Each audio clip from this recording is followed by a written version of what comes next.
Kedua, saya tak mahu berlaku tidak adil kepada semua ahli politik yang membuat kenyataan-kenyataan tersebut. Mungkin mereka sendiri diberi taklimat yang salah, maklumat yang salah, memonya salah. Mungkin mereka diberi angka yang tidak lengkap. Kemungkinan besar. Mungkin mereka mempercayai apa yang disediakan oleh pengurusan kepada mereka. Malah RCI sendiri menyatakan bahawa menteri bergantung kepada memo daripada lembaga dan pengurusan LTH tanpa input pihak ketiga.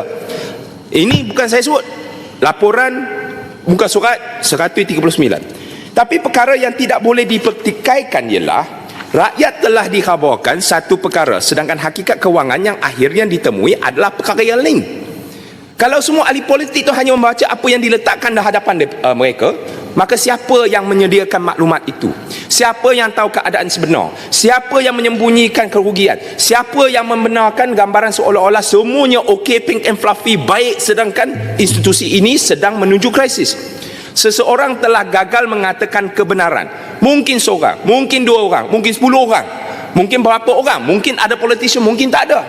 Tetapi tak mungkin sebuah institusi boleh berubah daripada kewangan kukuh, kita tak rugi, semuanya fitnah, kepada memerlukan bail up berbilion-bilion ringgit tanpa ada pihak yang bertanggungjawab terhadap jurang antara apa yang berlaku dengan apa yang dikhabarkan kepada rakyat.